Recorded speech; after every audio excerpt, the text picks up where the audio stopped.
وما لنا ألا نتوكل على الله وقد هدانا سبلنا ولنصبرن على ما آذيتمونا وعلى الله فليتوكل المتوكلون. Jemaah sekalian yang dirahmati oleh Allah Subhanahu wa taala, sebagaimana janji saya pada pekan yang lalu, hari ini insyaallah kita akan membaca siapa-siapa saja para salaf yang berpendapat berkenaan dengan permasalahan apakah menyentuh wanita itu membatalkan wudu atau tidak. Yang mana pada pertemuan sebelumnya kita telah menyampaikan pembahasan mengenai hadis Nabi Shallallahu Alaihi Wasallam yang diriwayatkan oleh Imam Ahmad ibn Hanbal, yang dikutip oleh Al-Hafidz Ibnu Hajar di dalam kitab Bulughul Maram ini, yang bunyi hadisnya dari Ibunda Aisyah radhiyallahu anha, bahwasanya Ibunda Aisyah menyatakan qabbala an-nabiy sallallahu alaihi wasallam ba'dha azwajihi. Rasulullah sallallahu alaihi wasallam mencium sebagian istrinya atau salah seorang dari istrinya. Thumma kharaja ila sholati wa lam yatawadda. Kemudian Rasulullah itu pergi menuju salat dan Rasulullah tidak berwudu. Nah, di dalam riwayat Imam Ahmad ibn Hanbal ada tambahannya. Tambahannya itu Urwah ibn Zubair itu mengatakan kepada Ibunda Aisyah bahwasanya, kata Urwah apa? Itu yang dimaksud istri Nabi itu tidak lain pasti itu adalah engkau wahai bibiku, gitu kan. Maka tersenyumlah Ibunda Aisyah, iya itu aku. Artinya beliau menyamarkan namanya, tidak menyebutkan dirinya. Dalam hadis tersebut hanya menyatakan sebagian istrinya, salah seorang istrinya, padahal yang dimaksud adalah dirinya sendiri. Tapi hadis ini sebagaimana kita bahas kemarin, derajatnya dhaif. Derajat hadisnya dhaif. Para ulama mutaqaddimin seperti Imam Yahya ibn Sa'id al-Qattan itu telah mendhaifkan.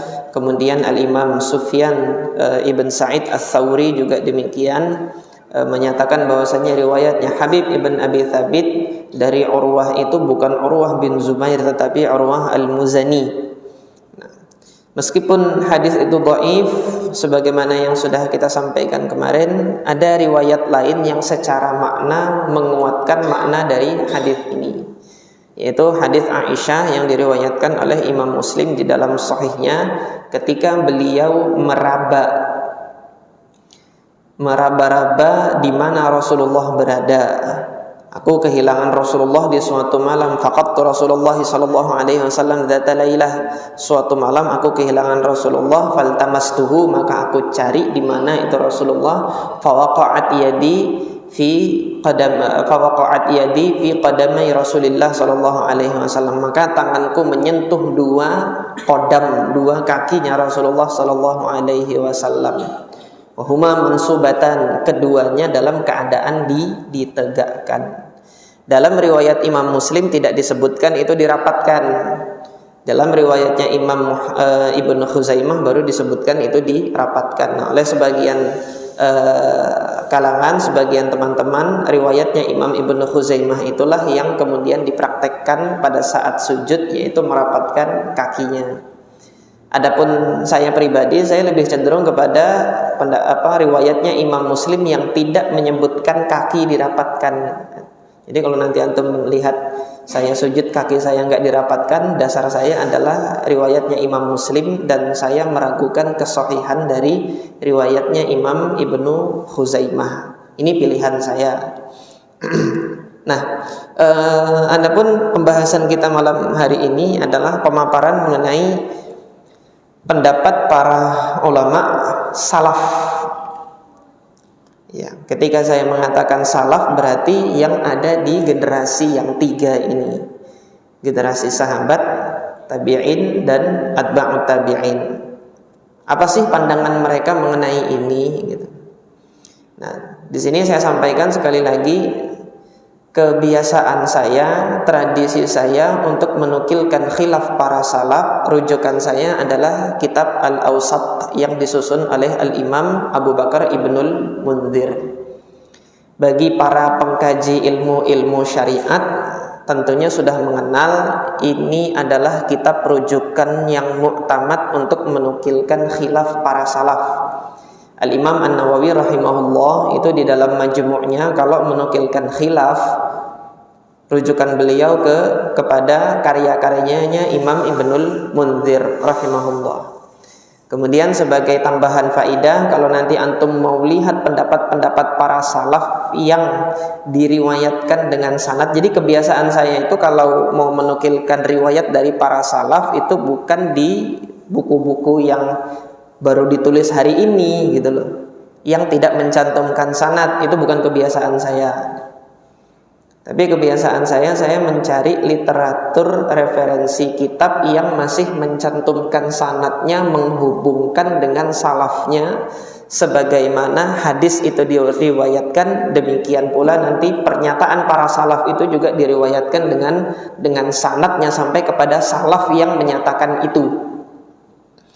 Nah, selain kitab Al-Awsat karya Imam Ibnul Mundhir, kitab yang lainnya itu bisa antum lihat nanti di kitab-kitab musannafat. Untuk hari ini musannaf yang paling besar itu adalah musannafnya Al-Imam Abu Bakar Ibn Abi Syaibah, ini gurunya Imam Muslim. Dan kemudian yang setelah itu adalah musannaf yang disusun oleh Al-Imam Abdul Razak As-San'ani. Jadi bagi antum nanti yang berkesempatan untuk menelaah dan mau mencari fatwa-fatwa para salaf di kurun sahabat tabi'in, atba' tabi'in, silahkan nanti merujuk literatur yang saya sebutkan ini. Meskipun demikian tidak menutup kemungkinan selain 3 kitab ini nanti ada sumbernya. Yang jelas kalau mau menukilkan kalam para salaf itu cari sumber literatur yang mencantumkan sanad periwayatannya. Jadi tidak hanya sekedar menukilkan saja gitu. Ada pertanggungjawaban ilmiahnya di situ.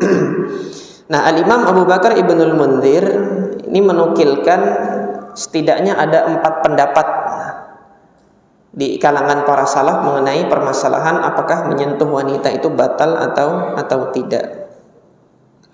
Pandangan yang pertama, menyentuh wanita itu batal.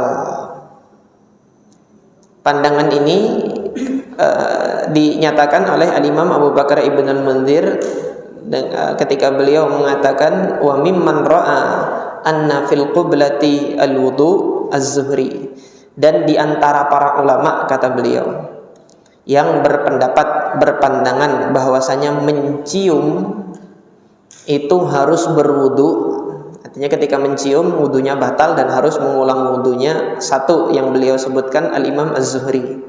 Al-Imam Az-Zuhri ini gurunya Imam Malik, yaitu Al-Imam Muhammad ibn Muslim ibn Ubaidillah ibn Abdillah ibn Shihab Az-Zuhri, faqihnya ahli Madinah dan salah seorang dari gurunya Imam Malik di Madinah.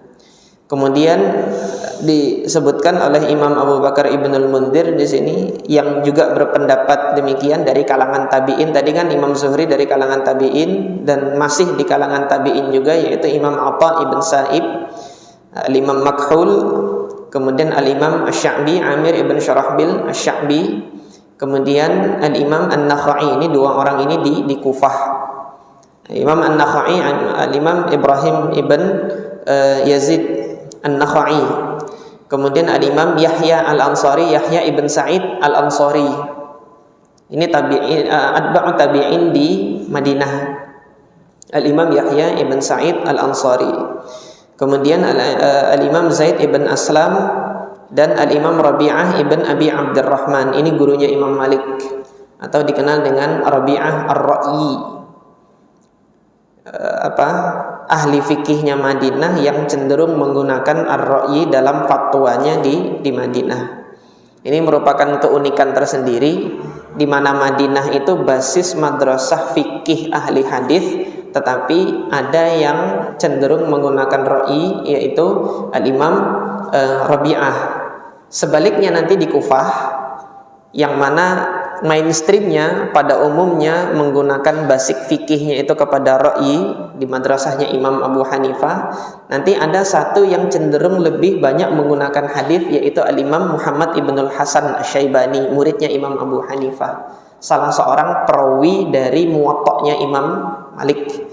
Ini salah satu keunikan yang Allah Subhanahu wa taala jadikan dia tengah-tengah para ulama.